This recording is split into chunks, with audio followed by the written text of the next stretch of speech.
Hi, welcome to the pod with Ban and Heidi. Thanks for taking a seat with us today. This is a safe space for you to join in on our real-life, everyday conversations, where we often find ourselves discussing women in sport, Paralympic sport, and sitting volleyball. On today's episode, which was previously recorded, we talked to Sonja Scholten, an athlete on the German women's sitting volleyball team, who currently is competing at the World Paravolley final qualifier in Dali, China. Sonja has a degree in journalism and public relations and currently works for the German Federal Institute of Sports Science. Sonja's most recent accomplishments with her team are a fourth-place finish at the 2023 European Championships, as well as the 2023 World Paravolley World Cup. She attended the Rio Paralympic Games in 2016 as a journalist and has hopes to attend as an athlete with her team. Sonja was our first remote guest, and she surpassed our expectations. Her professionalism, near-perfect English, passion for women in sport, and her kind-heartedness was evident. We had such an amazing time talking with her and wish her and her team nothing but the best in Dali. All right. Cheers. Cheers. To Sonja. Here we are, not together. What? Not together for the first time. We're also doing this remotely. Yes. And we're going to try and keep it quick because our episode is already 57 minutes. Yep. So it's not about us. It's not about us. Okay. What'd you like most about our episode with Sonja? What are your thoughts? Great question. I think the whole experience of jumping on Riverside and using a remote platform was a learning experience for us. So thank you to her for embracing that. But my favorite part was just how easy it was to talk with her. You never know, chatting with someone from another country in not their first language, how it will go. But she was amazing and was so willing to talk with us and have that conversation. And I think she really just put any fears we had of doing our first interview at ease. And she's a real professional. When I found out she's in journalism and PR, that made a lot of sense. But it was such a good conversation, and I can't wait to chat with her more. Yeah. What about you? Yeah, same. I haven't had any really in-depth conversations with her. We've chatted off court, like here and there in passing, but I just kind of was like, we obviously wanted to interview someone from a team going to the last qualifier, but I was like, it's Sonja. Like, I just have talked to her a little bit. I knew that would be a great choice. And like I just said, it surpassed our expectations, but I really like obviously her passion for the sport, but just her passion for sport and women in sport in general. And just the discussions around like their federation, the way parasport's set up in Germany. I think her insights into that are really interesting. And as somebody who cares about similar things, and we've had those discussions and about the governance and just the way things are structured, I think those conversations are really interesting and kind of takes like discussing and thinking about sport to the next level. So it does. It really does. And it's nice to know that other countries, other federations are thinking about the same things as us. And it was really cool to learn some of the words, not that I can repeat them, but for sitting volleyball and for Paralympian in German. That was really cool. And I think we both laughed when we asked a question about like her experience, like telling people she plays sitting volleyball, because we're starting to get the similar answers from people. And I just think that's funny, and we'll put that in a TikTok someday. Oh yeah, definitely will be a compilation coming soon. Yeah, it was a great chat. Yeah. And obviously we're not together here. I'm visiting my parents right now. We want to make sure we get the episode out. So for those that don't know, April 3rd, which China is ahead of us, but April 3rd in China, the matches will start at 9 a.m., I believe. So tune in. We'll share the schedule on our Instagram, on our social media, but that's why we are doing this from afar. Yeah, and we will hopefully be watching some games and do a little commentary on the tournament a little bit, just to plant some seeds, do some new content. So I need to put the schedule and do all the math, because I was looking at it yesterday on my phone and I just couldn't figure it out. So I'm like waiting for someone to do it for us, like maybe our men's team, but it hasn't come up yet. Yeah, exactly. No, I'll just do it. What should I say? Thanks for tuning in. All right, let's get to the interview. All right, let's get going. Okay, seriously though. All right, let's get to the episode. Okay, thank you so much for joining us today. Yes, of course. Thank you for inviting me. Okay. First of all, welcome to the pod. And we just want you to introduce yourself. Yes, again, thanks for inviting me. I heard that I'm your first remote guest, so I'm very honored. Thank you. Yes, my name is Sonja Scholten. I'm from Germany, and I'm an athlete on the sitting volleyball national team. I'm 36 years old. I have no idea how that happened, but yes. Um, and I live in Cologne. That's a big city in the west of Germany now. I actually grew up not too far from here, about an hour from here, but in a very, very small village, so more of a rural environment.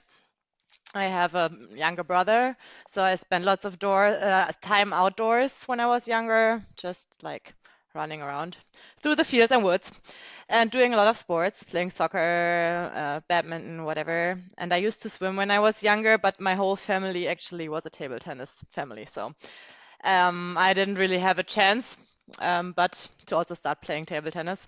So when I was still a kid, I swam for a while and did table tennis at the same time. And at some point of time, I just stopped swimming and just played table tennis. And so that was when I actually got my handicap.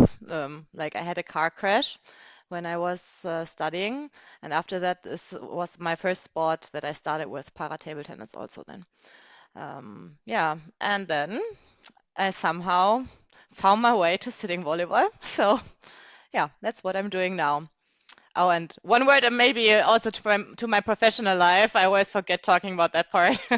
I studied journalism and PR, so now I'm working full time in the German Federal Institute of Sports Science in PR. Yeah. Wow, that's amazing. incredible. Wow. Do you do any work with that in English, or is it all in Yeah, German? most of it is German. We have some publications that are in English, but most of it is for just German universities and sport federations and like that. Yeah.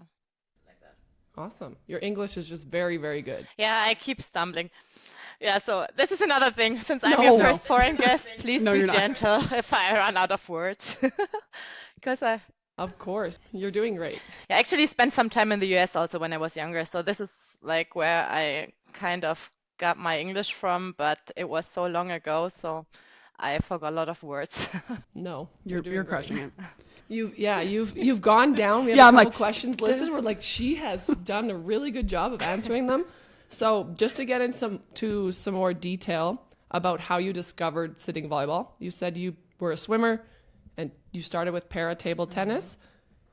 When did you start with sitting volleyball? How long have you been I playing? started in 2017, and actually my first encounter with the sport was in the Rio 2016 Paralympic Games. I was not an athlete there, but I was part of the German delegation as a reporter. Since I was playing table tennis back then, they asked me if and I studied journalism, of course. They asked me if I didn't want to come and just like cover the sports over there for media. So I had to cover table tennis, and then as a second sport, they gave me sitting volleyball.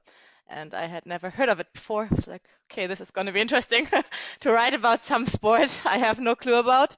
So I did some research and also visited our men's team in their preparation camp and just kind of got to a little glimpse of what the sport is. And then over there in Rio, I saw all of their matches, and I mean, I saw directly that it's a great sport because it's so fast, so much action, and also the atmosphere in the venue there in Rio, it was incredible because it was so crowded, and then all the Brazilians cheering, and so it was a really great experience. So this was like when I first heard about it. But then at some point of time, I was thinking, okay, I think my table tennis life has to come to an end now. So I just wanted to stay active and keep doing something. So I remember sitting volleyball, and also I live very close here to Leverkusen, which is a very big training base for sitting volleyball in Germany. I lived close to that back then as well. So I was just thinking, okay, they had like a tryout day, and I was thinking, okay, let's go take a look at it. And actually, they were like, okay, take a seat on the ground and just, they showed me how to hypothetically move. I was like, okay, this is interesting. But when it was like a fun tournament or something like that, just for trying out. And they sat me down there and were like, okay, just play. And they showed me how to move. Then I was like, okay, then I move, but I'm not there when the ball, I have to play the ball as well. So it was very much at once, but it was fun. And somehow I stick there. I just started going to the practice there, to training. And my coach back then was also the coach of the women's national team way back then, not our coach now. But then, he just asked me to come to a national team training camp. And the team was small. Like I heard in your previous episodes, like all of your journey to where you guys are now, and like it's the same in Germany. When I started, we were even smaller than we are now, and we were really bad. And so but this was my start. My first big tournament were the European Championships in 2017 November, I think, and there were like 9 teams, and we got 8. So that was that. Wow. Been there. So there's been a huge improvement with yourself, obviously, playing the sport, but also with the team in Germany. Yeah, I think like a lot of you people have played standing volleyball before, right? Heidi was telling she is coming out from standing volleyball. I haven't played volleyball before, only in school. So I have, as I said, I swam, I played table tennis, and so I always liked a lot of sports, but I had no technique, no skills at all. And this is what I still suffer from now, because I think once you've reached a certain age, it's really hard to like accomplish certain things. So, but trying. And yes, our team I think we grew a lot too, since also we have a new coach since 2019 now, who puts in a lot of effort and passion, and believes in us, just really tries to develop us. And we were at a really bad spot then, because after our 8th place in the Euros 2017, we didn't play the World Championship in 2018, and our federation was like, okay, you guys, like women's sitting volleyball is not good. Like, why should we give you any more money? And they were like giving us an ultimatum. So if we didn't finish among the top 5 teams in the next Euros, they were like, okay, we're gonna cut you down. Like, So we had a little bit pressure back then, but fortunately we made it to the semis and got out of there, and just tried to keep improving. Yeah. Wow, that's incredible. That's once again you're tying into the next question. You said you live close to one of the training centers. What does like being a national team athlete in Germany look like for sitting volleyball? Like, are there clubs? How often do you train, or how often do you like see your team? So in Germany, all para sports are organized under only one federation, like the German Parasports Federation. So we're not part of the German Volleyball Federation or something like that. They are responsible for all para sports and the organization of the national teams. But yes, we do have also clubs, not that many. I think about like 10 to 13 or so overall of Germany. So and most of them are in Eastern Germany. But Leverkusen, as I said before, is a very established para sport club and also sitting volleyball club. We don't have only sitting volleyball. They have like para athletics, para swimming, I think fencing, something like that, and also sitting volleyball. And so they have a kind of a tradition there. There have always been lots of the men's national team athletes. And so, they established a base there. And now we have training 3 times a week with them. Like, only when the pandemic started, they allowed us women to start practicing with them. Before we practiced like with amateur hobby players, which was like kind of frustrating sometimes. And also we couldn't only train once a week then.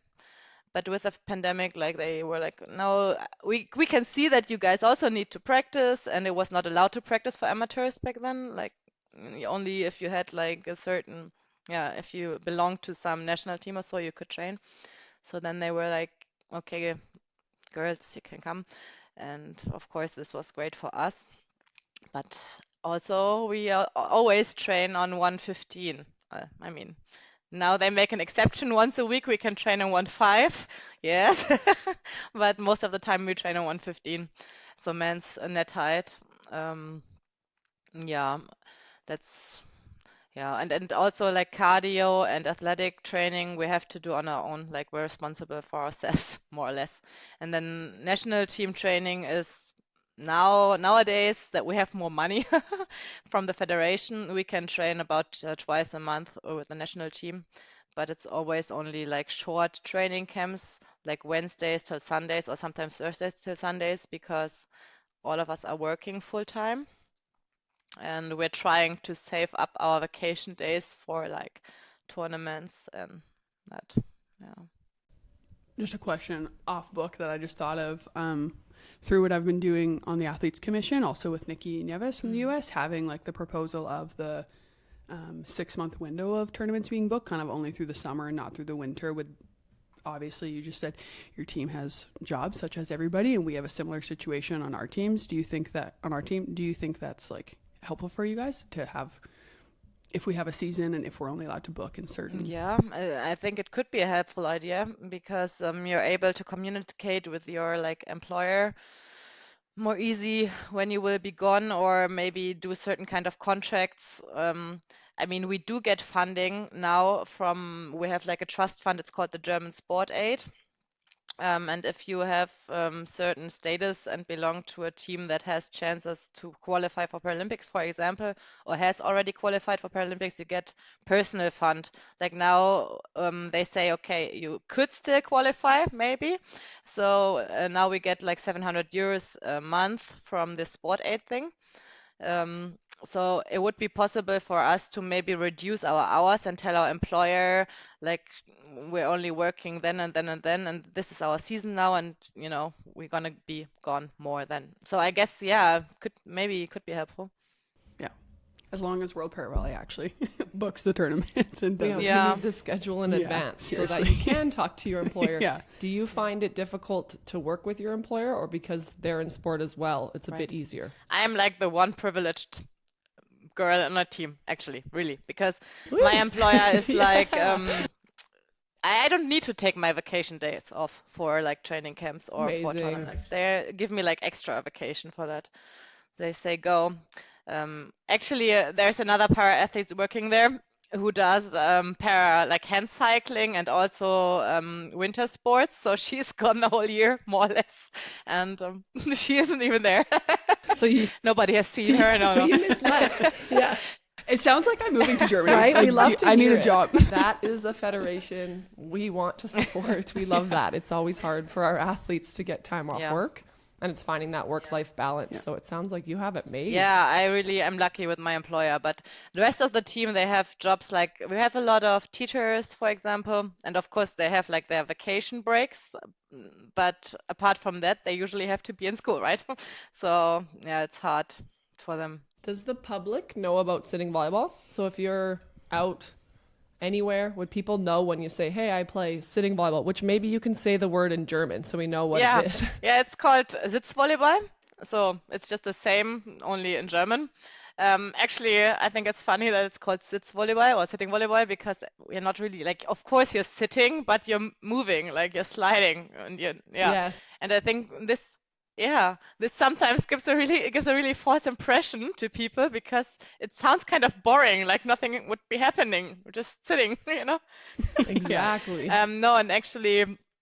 I have the situation a lot, like just doing small talk, meeting new people, being like, okay, so what do you do in your free time? Yeah, I spend a lot of time in the training hall, and they're like, okay, what sport are you doing? Yeah, sitting volleyball, and they're like, sitting what? Yeah, volleyball? Are you in wheelchairs? No, this is wheelchair basketball. Yes, they do this, but no, we're just sitting on the ground. Now you have to explain, but most people are really interested.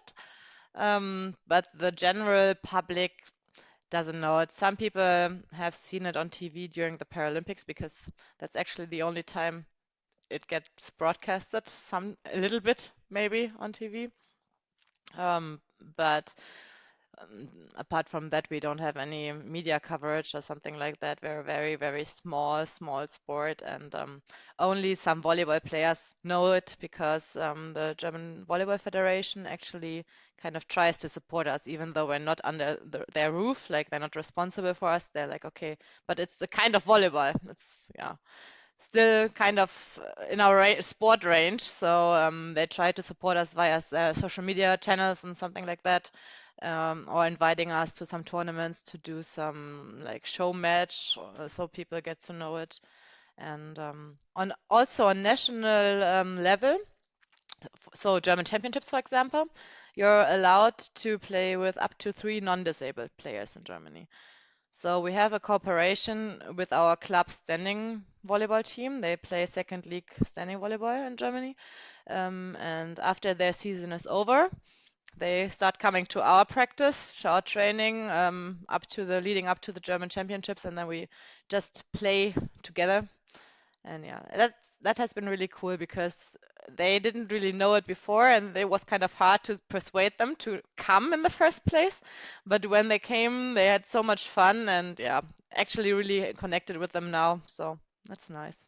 Amazing. I was going to ask that. Did they enjoy it when they Yeah. came? Of course, because it's Yeah. so fun. It's so fast. What do you find is difficult for them to transfer from The movement. standing Yeah, volleyball? the movement. They Yeah. used to just run everywhere or Getting their jump. hands down. Also, when they're attacking, no, they're not staying on the ground with their butts. So, yeah, and the movement. It's just, of course, they're all like tall girls that can play volleyball very well.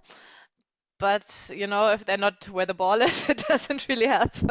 So, yeah, it has been fun to kind of get them to move, and yeah, they really have a good time, I think. We want to know, is there a word in German for Paralympian or Paralympics as well? Yeah, so should I say it in German just?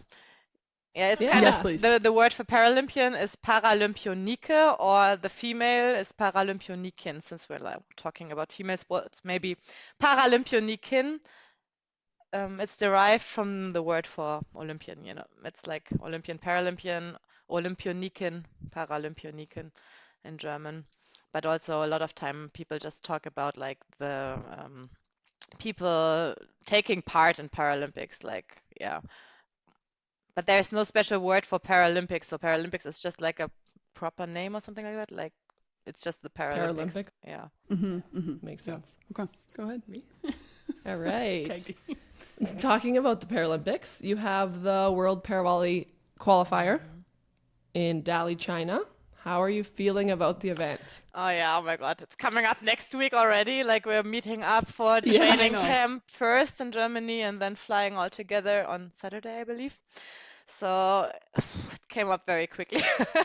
And we're very excited, very excited. It was exciting also because like participants kept dropping in. So yeah, Right? like, okay, so now they're coming and they're coming and they're coming. We're like, okay, yeah, okay, we just have to deal with it. But I think it's gonna be a very hard tournament because like the playing mode is just like round robin, everybody against everybody, and then the best 2 non-qualified, because China is also playing, teams are doing the final. Yeah. Yeah, that is different.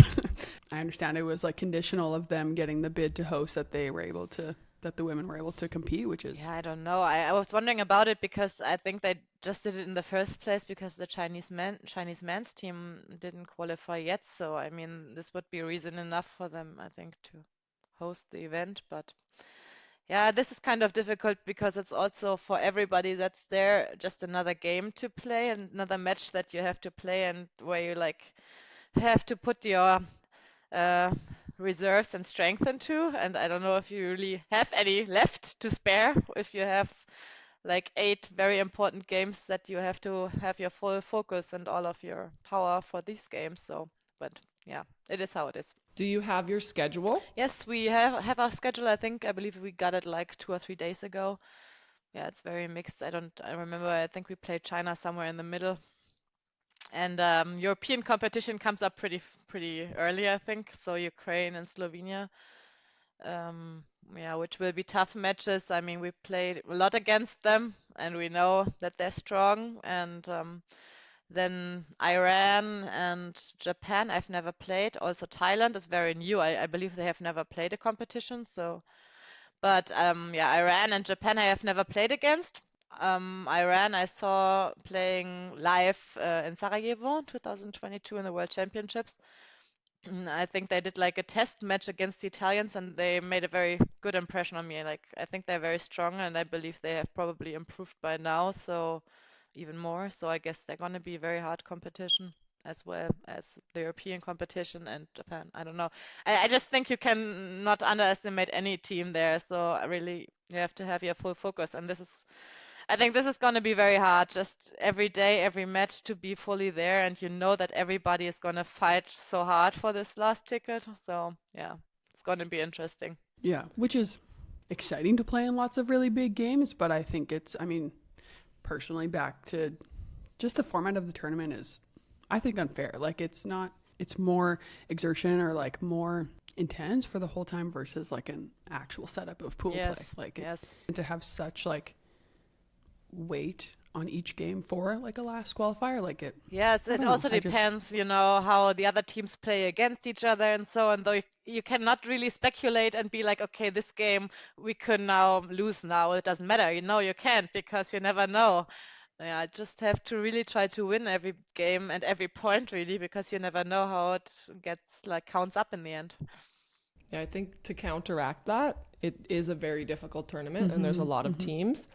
But I do believe by playing over a sustained amount of time, you're going to get teams, I hope, that have earned their spot. Yes, in the end. Of course. But on the indoor side, they did that as well. Right. They did round robins, but they didn't have a final. That's true. So you cannot really avoid anybody. You have just to, You just have to push through. The only thing is China. That's not fair. Yeah. And that doesn't make sense. So I would be really curious, not maybe asking you, but asking your coach about, will you play your starting lineup? Will you not? Yeah. Will you rest people if you need? And I'd say yes. If I was going in and making my strategy, I'd see what happened in the day leading up to that game, because you either use it as a preparation match for a team you're going to play next, or you're like, no, we need to rest. How are we feeling? I think it also all those things. It's so hard. It depends on how like the condition of everybody is by then as well. Because of course you could use it as a training match, just to get some hard opponent, but we don't have that many players, so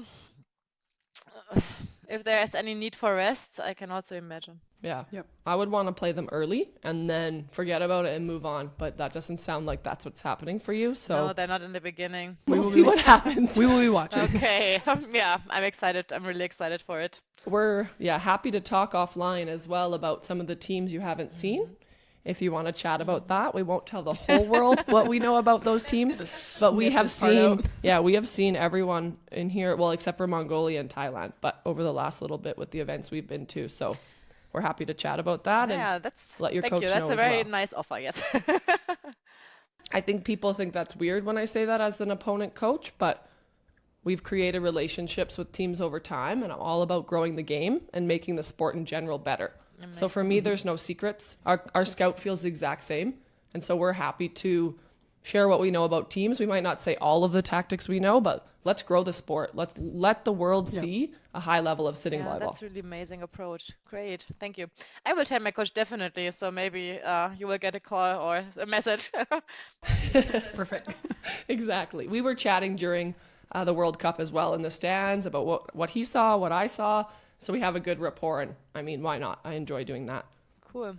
I think just for the listeners, so everyone's aware, the World Paravolley Sitting Volleyball Final Qualifier is in Dali, China, April 3rd to 10th.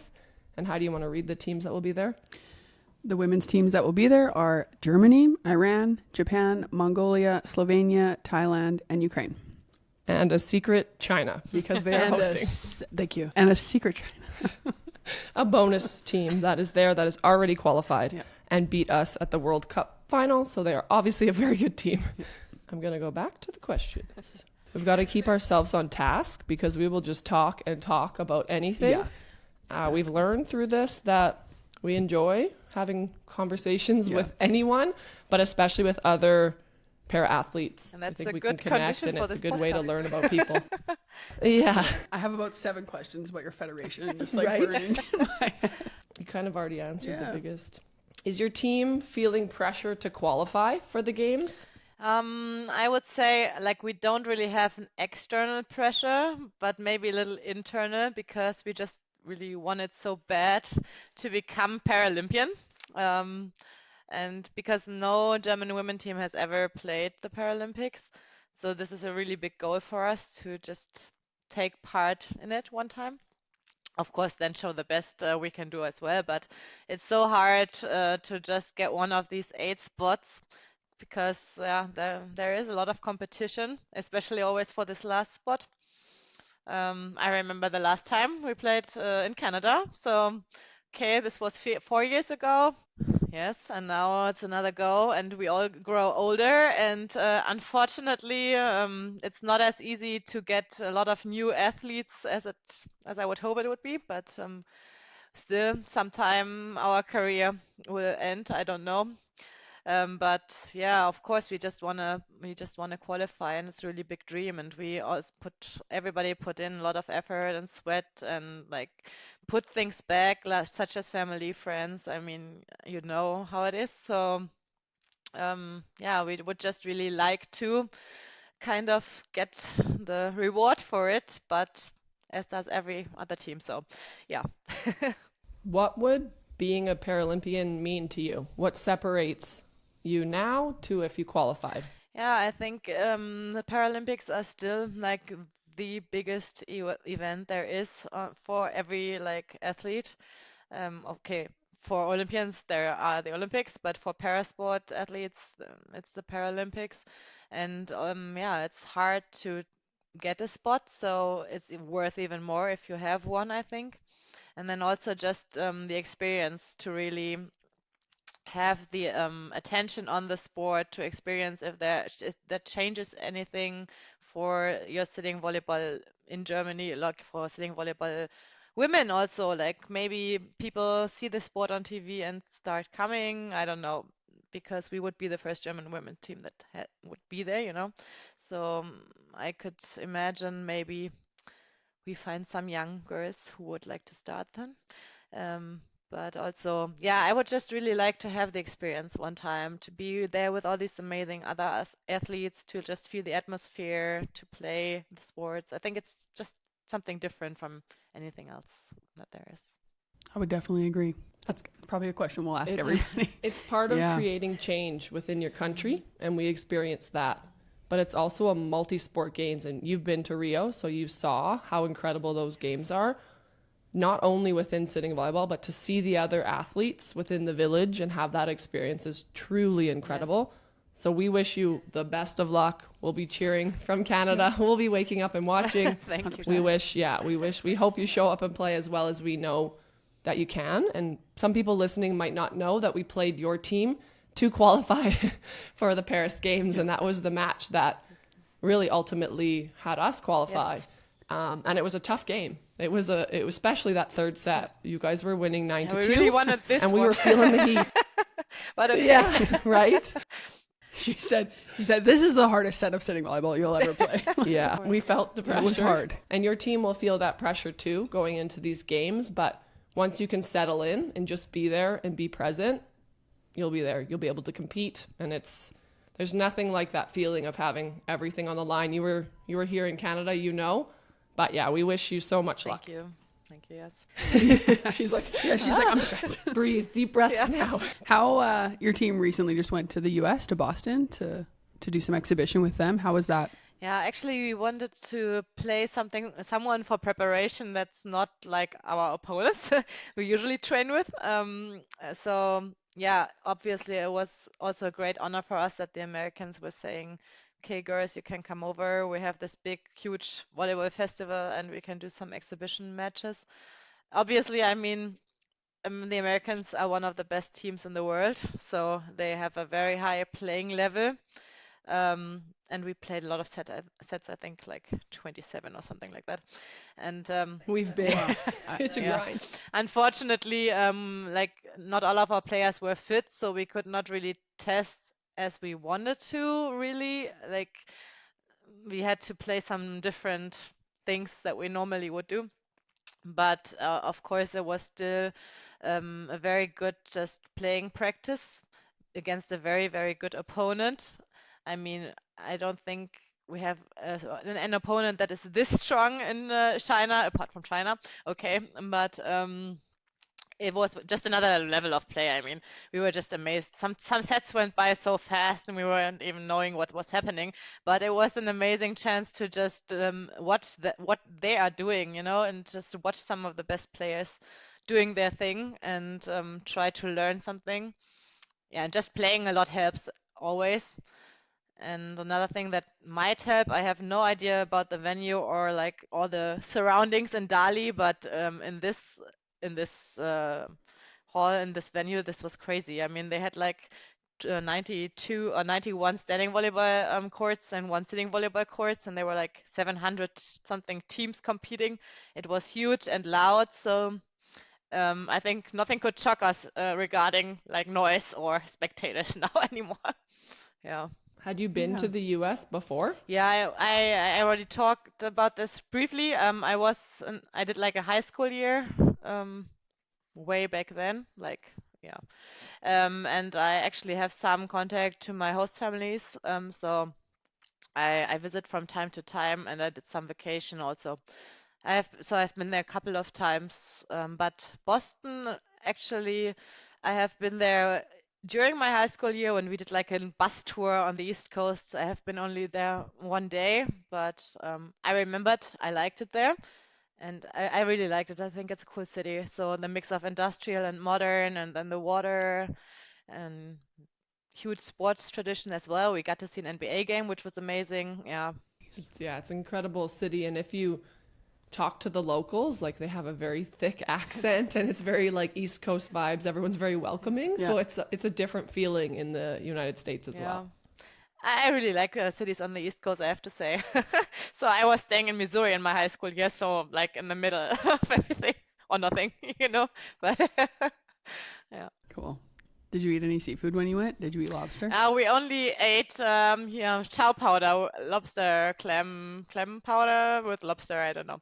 Yeah, but we were trying to like find out how much a whole lobster was, but it was really expensive. So we were like, okay, we just settled for this. We'll just have soup. Yeah, we just have soup. We're getting near the end, but we haven't talked a lot about your disability. Yeah. You mentioned that you were in an accident. Was it a car accident? You don't have to overshare on that. We understand sometimes. I'm comfortable. It can be difficult to talk about, but we're thinking about just in general, people in Germany will be listening to this and inspiring young female athletes with a disability. So do you have anything to touch on with that? Yes, as I already said, I have been in a car accident. Like I was studying back then. I was still on a different study course actually, and I was on semester break and was working for my local newspaper at home actually then. So and I was on my way back home, and I was already telling you I was in a very like rural and environment, like lots of trees and curvy roads in the middle of nowhere, and I don't even remember any of the accident. I just know what the police like told my parents afterwards. So it was probably aquaplaning or something, but I lost control of the car in a curve and just like hit the tree. And yeah, they put me in an artificial coma. When I woke up, at first I could not like feel any legs. So my right leg, the one that I still have, was numb. So I was just lying there in my bed and was like, okay, this is not good. Something happened. And they were just telling me, okay, you cannot feel your legs, but you will be able to walk again. And I wasn't even looking down. I was just so relieved when they told me this, and I was on a lot of medication, obviously, because they just woke me up out of the coma, and I was just like dozing off again. And the next time I woke up, they were like, yes, but we still have to take a little something. Yeah, and actually, I wasn't too shocked back then, and I never really had like a very like bad time accepting it. Of course, it was a change. And first, I think the first few weeks I was just like in shock. I don't know if it was shock or something, but it was really unreal for me to understand that this is now my life. And I had never known anybody with a disability before. So I had no idea what was happening now. Like, how does a prosthetic leg even look like? I had no idea. And then some people came to me and were like showing me catalogs, like, oh, you only have like a lower leg, prosthetic leg. This is not a problem. Like, this is not a huge problem. You have your knee. Like, the technique is very good now. Yeah, you're gonna be able to do almost anything you would want to do. And the best thing that happened in hospital back then was that someday I just knocked on my door and somebody came in. I was like, okay, who is this person? I have never seen him before. And it was actually kind of like an ally, so somebody that had a lower limb prosthetic leg himself. I could not see him when he came in because he had just normal pants on, and he was just telling me a little bit about the life, just like kind of giving me like perspective, what was possible and how a life with a prosthetic leg could look like, because yeah, I did not have any idea. Also, I thought I would be like in hospital for forever now, because I mean, I lost part of my body. I could not think, but I think I was there 5 weeks, and then they were like, okay, you can go now. It's like, what? Yeah, obviously I had to.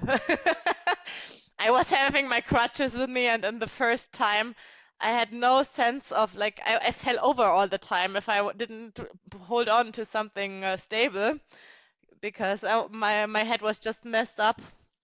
My sense of I don't know what the English word is for this, balance, my right? No balance at all. Um, and then, yeah, it went very well. Actually, I did not have many problems. It healed very well. Obviously, you have to have a lot of like new legs during a short time, because your stump keeps changing until you have one that you can keep for a little longer and that really is better, has a better foot and everything. But I started early on, just trying to live normal life. Also back then playing table tennis again. I didn't have a sport prosthetic leg then, but that was another thing actually, that I was very lucky with my accident, because I came from work. I have like a different insurance thing. I was like, my insurance works over my work then, so it's not the normal health insurance that you have in Germany, because they don't like to pay for a lot of legs. Like, they're like, okay, you have one leg. Why do you need a leg for running? Why do you need a leg for going into the ocean or something? Like, no, you have one leg, you're fine. But this work insurance actually wants you to stay fit so you can work a long time still. And they are more like generous with paying for everything. So that's what I was very lucky. I got a leg very, very fast, and just yeah, try to pick up my normal life. And yeah, it worked quite well. I mean, I remember my accident was in October, and I remember my first summer. I was still like shy. I didn't wear any skirts or shorts or nothing, like only long pants, because I guess, I don't know, I was still didn't still really know my new body. Like, this is my new body. Wasn't really comfortable with it myself yet. Um, but year after, I was in a different spot. So then I was like, but it's hot, so why would I not wear short clothes just so other people don't look at me? Or, it's not, I don't have a problem with it. I should be just more open with it. And yeah, ever since then, I've been running around if I want to run around, and I have never ever made one bad experience ever, really, not ever. Just people, okay, maybe some people start talking to you and asking you things, but not in a bad way, just because they're interested. And I actually think that's great. I mean, yeah. Amazing. How old were you? What year was this? It was in 2008, so I was 20. Yeah. Okay. 2008. Yeah. I think you used the word like handicap earlier, and I know the translations can be different. Is there a word for disability in German? Yeah, it's called Behinderung, which is like exactly, you're disabled to do something. You are behindert. Yeah. It's something that is done to you as well. So you are being disabled, like are being made disabled, and sometimes you can use that word in that context too. Yeah. Is it used often?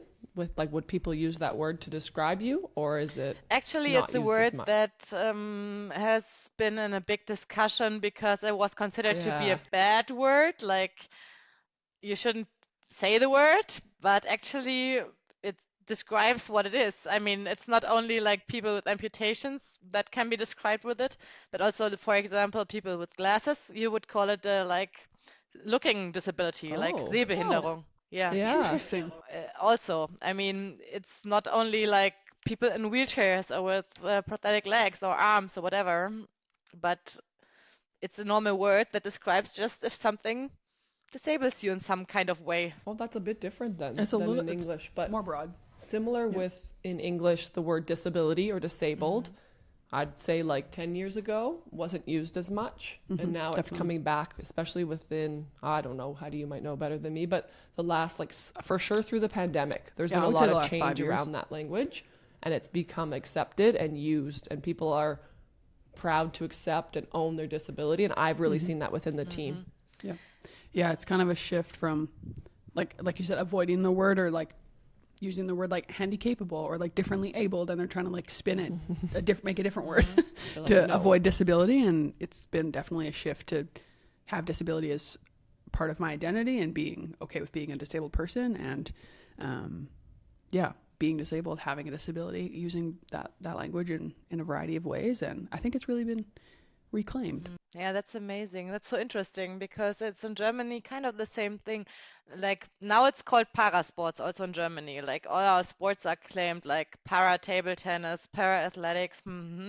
But the term that was used before and also our federation is called like Behindertensportverband, so Disability Sports Federation.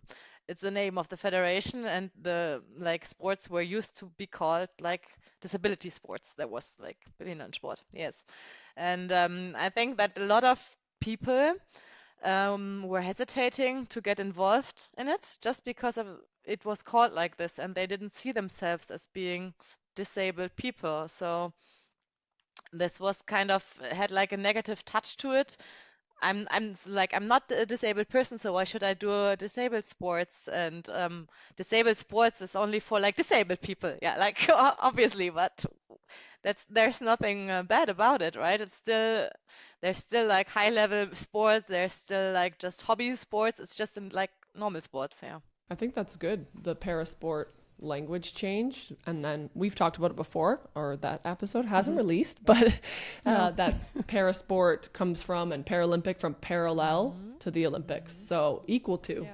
And it's something that should be celebrated. And you've said that it's high performance sport. You show up every single day and put in the same amount of work, so it should be celebrated, is how we talk about it. Yep. Yeah. It's exciting. I mean, we've hit a lot of things about parasport and saying like that you would be and want to be the first women Germans volleyball team to qualify. Is there anything else you'd want to highlight about like parasport or women in sport? I think we've hit like a lot of things. Yeah, there are a lot of things actually. I mean, of course, women in sports in general, as you already said before, I think on your podcast, they deserve just a lot more attention and like broadcasting and appreciation. What are you wearing today? It says, let's pay yeah. women Amazing. athletes and para athletes. Yeah, right. So I remember when I started playing sitting volleyball as well, this is like a women's in parasport thing now. Somebody around, I don't remember who it was, maybe some former men's athlete or somebody I didn't even know, was coming to me and be like, okay, yeah, play sitting volleyball because it's so easy as a woman to qualify for the Paralympics. Like, I was like, excuse me, what? So this is like, yeah, like what the fuck? I'm sorry, but you know, You're allowed to swear on the podcast. yeah, this is kind of like an example for this. It's not really appreciated. I mean, it's getting better even now with us, and now that we are training with the men's team on a regular basis. Like it's only two of us. It's Ronja Schmelders from my team and me, and a former athlete, and also Ekaterina Kozia. She's a Ukrainian former athlete. She came to Germany to live with her partner, who is playing on our men's team. So she's training with us as well now. And then it's us four and then the men. But since we started practicing with them, yeah, it has really changed in their appreciation and the way they treat us. And so, yeah, I think that's good. Yeah, but there are so many things that you could talk about in women in sport in general. Also, like I don't know if you have any mothers on your team. Yeah, we do as well, and we have one single mother, and I think it's so stressful for her because she doesn't really get the support she would need to be able to handle this, like having her kid and also being an athlete. So I think really to do anything by full, she would have to decide now. Do I decide I want to take care of my kid or I want to do really high level sports because we don't get like babysitters paid or something when we go anywhere. So she cannot really focus 100% on the sport if she has always to like look after her kid and worry about her kid. And so we try to help her as a team, but of course you're only able to do it so if you're sitting all on the court, it's hard to take care of the kid. Could she bring, or any of the mothers on your team, bring their children to the training environment? Yes, they're doing this. And also sometimes we just try to invite like people that we can use as training partners because they play sitting volleyball as well, but also can be taking care of the kid. So yes, we do this, but especially if she has to bring him to tournaments, which she has sometimes because she's a single mom. Um, it's getting very stressful for her. You can tell. I mean, she has to sleep. If the kid doesn't sleep, she doesn't sleep. Yeah, how you're supposed to bring your like full performance level if you like have to take care of another little person all the time. Yeah. Moms are superheroes. We have Jolan Wong, our libero, on the team who had her son at the World Cup, actually. And so like Brock didn't have her son at the World Cup. Sorry, she didn't birth her child. He was with her at the World Cup. And then her husband, right? Yeah, just to clarify. her husband came as well. So he was there and was staying in the room, and we had to set up those accommodations. But during our pre-training event, he was not there. So we were helping her, and she was expressing that she was quite stressed about that. And once her husband was able to be there, it helped a lot. But still, she didn't sleep every night. She was exhausted, and she was able to perform. But like I said, I was like, you are a superhero. Like you are a super mom. I don't know how you do it, and I have so much respect. But I think that needs to change in sport in general. It's just so hard to create the change. Yeah, I mean, it's not fair that a woman that has a baby should not be able to do her sport anymore. I mean, men, they don't care. Like their partner has a baby and they just keep going, you know. Of course, obviously, it's part of nature that women have to like birth a child. But yeah, I don't know. I think there could be some better solutions or should be some better solutions than there are now. I agree. We're working on that in Canada and within our team. We're trying to kind of pave the way for athletes in Canada, and we'll see where we go with it. But so you have some ideas. If something works, then you can share it. Maybe. Exactly. The American girls have their children as well, and they brought them to World Championships. So we started talking to them, talking to their staff, and now same thing. We can talk to your athletes. I think we just need to share, just like playing the sport. It's like, how can we support mothers who want to continue to be para athletes? That just makes me think of like recruitment and new athletes, and typically new athletes being younger. But in sitting volleyball, I think across all teams, we're having like a recruitment issue or like a less influx of new teams or new athletes. And all of our teams are the same athletes, and are just getting older. Retention is happening of the same people, but there's really no or really low recruitment numbers. So, well, and this would be a really interesting conversation with Katie from the American team. Shout out Katie. Yeah. Because she just had a baby and she hasn't been to an event that's will allow her to qualify to be able to play at the Paris Games. The Super Six coming, she'll be able to go, but there was so long of a time where it's like, how is she going to become eligible? Yes. And I was like, I will be the first person to stand up and say she should be eligible. Yeah. She's an MVP at previous Paralympics. We have to adjust the rules for mothers. We have to. That'd be ridiculous. Yeah, I mean. Yeah. Exactly. It will work out, but if it didn't work out, I was fully in favor, and I haven't talked to her about this, but I was fully in favor of her being eligible regardless. Yeah, she should be. Yeah, rules are rules, but sometimes, yeah, you just have to have a little like human understanding also, and like make sense of things. This is the same with classification, another topic. Like you have had that on your podcast before, like a little bit as well. And I also think there should be other solutions, because the classification is always right in front of a big tournament, like, and you come there with people. It's so stressful for everybody, like for the new athletes that don't know if they're going to be classified or not, and also for the whole team, and the coaches that don't know like who they can plan with or not. And this is right before the tournament starts. I remember in the European Championship we had one player that should be classified, and the classification was so complicated. She had to go again and again and again, and they wanted some different documents. Suddenly she had all put in, but they didn't tell her before that they needed anything else. But right then in Italy, they wanted her to, on the weekend, like get some other documents from somewhere. Like, who's she gonna call on the weekend and get some other documents? And just like go get an MRI like right now. Like, no, she had them at home in their like doctor's offices. Like they needed like another statement from her doctor or something like that. But just like ad hoc before we played, it was Sunday. Our first match was Monday morning at 9 or something, and she was like WhatsApping with the classification team the whole night. It was crazy. So that she could know if she could play in the morning or not. And I think this is just not a good solution for sports, for athletes. Did she end up classifying? Yes, she was classified, but only for then.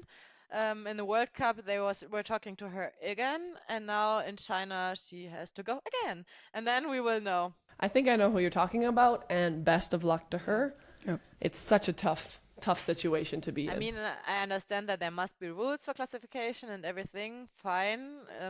Still, it can feel unfair sometimes, obviously, because every disability or handicap is also different and affects people differently. But to take her as an example, I mean, you have to look at her. She can walk. Like, if you Yes. see her walk, you never like think that she would not be disabled. And yeah, it's hard to be like excluding people that clearly have a disability from from para sports, because yeah. Agreed. Yep. Last question. Yeah, kind of. we made it. We did it. We are using the podcast to reduce stigma around parasport and disability. Do you have a funny story or something you would like to highlight along your journey as a Paralympic athlete, I guess, Paralympic hopeful? What do you love the most? Yes, I do have a story. Actually, quite quite recent, and I think you guys, or part of your team, also plays a little part in it, because it was okay. I was at the World Cup in Egypt. You guys already talked about having stomach problems, so did I at the end of the week. So oh no! in a bronze medal match against Brazil. I was like, I know. Yeah. I noticed I'm not really feeling well. So when this set is over, I really need to use the restrooms. So I was already talking to our co-coach, like, when the set is over, please get my leg ready. I need to jump in and go off. And he was like getting my leg close to the court. And so, yeah, I just put my leg on and ran off. And when I arrived at the restrooms, there was no toilet paper. So I had to go back all the way to have like an emergency bag in our bench and get some toilet paper out, run back, use the toilet, run back again. And then this is when you guys come into action. I was just entering the hall and the ref also saw me, but then he decided that he's just going to continue playing now and start the set. And some of you guys were like yelling, "Come on, dude, this is parasport." We were yelling. Yeah, we were yelling from the stands. We were being like this, mostly the athletes. But then I was like, this Danielle happened was to yelling. us as well. Yeah, there needs to be a rule change there. On to the second of those 3 minutes. And I mean, really, he saw me coming. I was like hurrying up, but okay. Yeah. He was like, no, I want to continue playing. So. And so then your coach used the sub. Yeah. And then did you sub right back in when you got your leg off? I think I was like 5 or 6 points out then. I was really grumpy on the bench. Yes. You're like, I need a minute. But you're like, this is a starting athlete. She should be out there. But then the coach is probably like, oh, I'll give them a chance. And you're there pissed off. Your stomach hurts. You're like, I'm ready to play. Maybe he just wanted Leah to give me a break or something. I don't know. So my stomach could calm, but I was good. I just wanted to play. So yeah, it was kind of grumpy. We wanted you to play. It was a rough time. I think it got a lot of us, unfortunately. Yeah, I mean, our team was like, I was the one that was of the worst, I think, in the end, but only in the end of the week, fortunately. But on our men's team, like, it took 2 players down, like, completely. Which that was a major event for them as well, Right. qualifying. So I'm sure it was super stressful. Yeah, it was. And we already, like, we prepared for this. Yeah, we heard, like, there's, like, this Egypt thing. You have to be careful in Egypt with water, so only brush your teeth with bottled water and don't eat salad. And yeah, didn't work out. Right? Correct. I started eating the salad, and then after like day 2, I was like, done. I'm eating pasta with sauce, and that's it. Like nothing. I did the same thing, but then the pasta water got me, I think. Yeah, I think because so it was too. like not hot enough. Wasn't boiled enough. Yeah. So then it was just white rice and like carrots and chicken breasts for 10 days. Fueling for performance. Right. No, fueling to survive. Exactly. Okay. Thank you so much for joining us. This has been fun. Yeah. The best. The struggle is staying on task, and on the time frame we could just talk forever about all these things. But where can the people find you on social media? Yeah, where I have an Insta account, just follow Sitting Volleyball Germany Women National Team, so WNT. And on Facebook, I think we're just Sitting Volleyball Germany Women. And of course, you can also follow me. I also have an Instagram account, so you can find me under my name.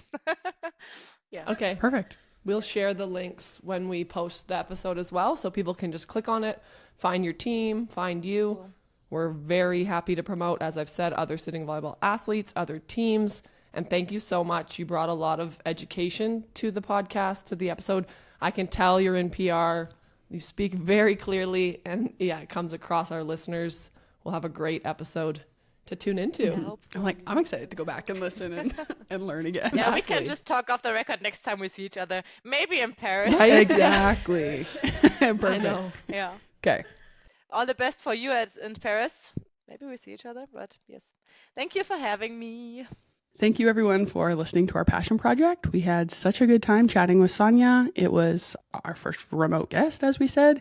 And for the most part, everything went smooth and we had a really good time. And I think it was overall a success. And looking forward to watching the tournament in Dali in China and seeing who comes out as the last team to qualify for the Paralympics this year, for the men and for the women. So exciting. Thanks, everyone. Be sure to check the episode notes for links to all of our socials and more info on what we talked about today. High five? We can't cheers. Cheers. How do we do this?